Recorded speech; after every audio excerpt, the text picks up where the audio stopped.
हे मला माहिती या गैरसमज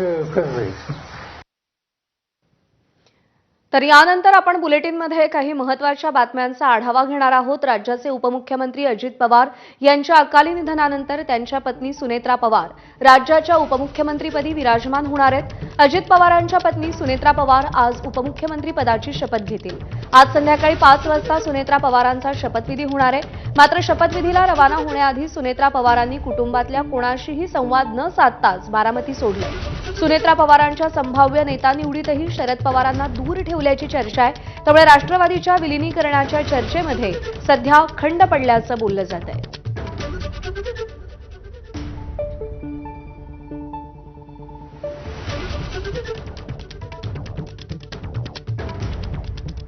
त्यामुळे अजित पवारांच्या राष्ट्रवादीची सगळी धुरा आता सुनेत्रा पवार यांच्या हातामध्ये येताना आपल्याला दिसतेय।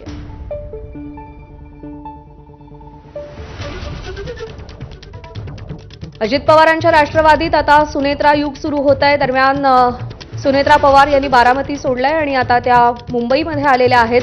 आज संध्याकाळी 5 वाजता उपमुख्यमंत्री पदाची त्या शपथ घेतील। विधिमंडळ नेतेपदी देखील त्यांची निवड होणार आहे। कालच या सगळ्या हालचालींना सुरुवात झालेली होती आणि सुनेत्रा पवार यांनी अजित पवार यांचा राजकीय वारसा पुढे न्यावा यासाठी अनेक जण आग्रही होते अजित पवारांच्या राष्ट्रवादीमधले आणि आता त्या दिशेनं पावलं उचलली जात असल्याचं आपल्याला दिसतंय। आज विधिमंडळ नेतेपदी आणि उपमुख्यमंत्रीपदी सुनेत्रा पवार यांची निवड होणार आहे आणि महाराष्ट्राच्या पहिल्या उपमुख्यमंत्री म्हणून सुनेत्रा पवार आज आपल्या सगळ्यांच्या समोर येणार आहेत। जे घडलं त्याचं दुःख बाजूला सारत आता सुनेत्रा पवार पुन्हा एकदा राज्याच्या राजकारणात सक्रिय होताना आपल्याला दिसतायत। याआधी त्यांनी राज्यसभेवरती खासदार म्हणून काम पाहिलेलं आहे आणि आता राज्याच्या राजकारणात सक्रिय होत असतानाच अजित पवारांच्या राष्ट्रवादीची धुरा सुनेत्रा पवार सांभाळणार असल्याची माहिती मिळतेय।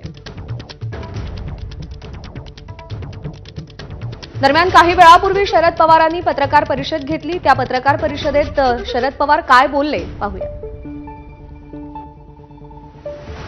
मग आता दोन्ही राष्ट्रवादी दादांची इच्छा होती ती खुली हवी ही आमची इच्छा आहे।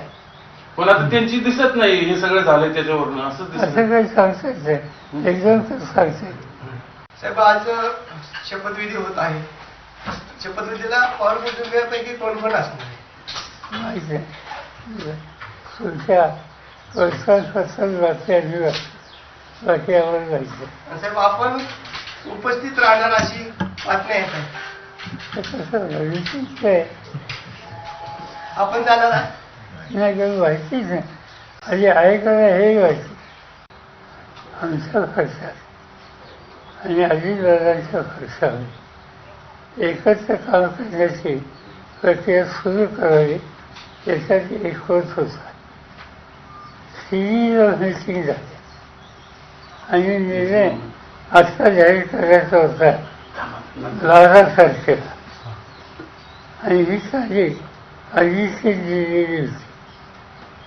पण दुर्दैवानं हा अपघात झाला।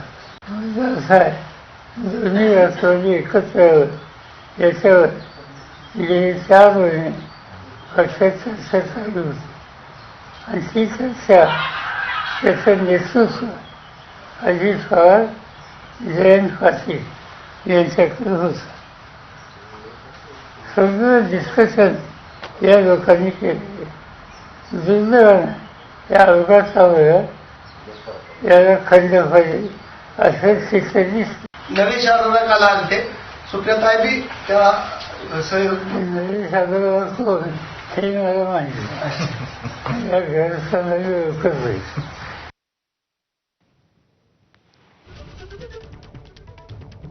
तर विलिनीकरणाच्या चर्चांमध्ये आता खंड पडलेला दिसतोय। अजित पवारांची इच्छा होती दोन्ही राष्ट्रवादी एकत्र याव्यात आणि 12 तारखेला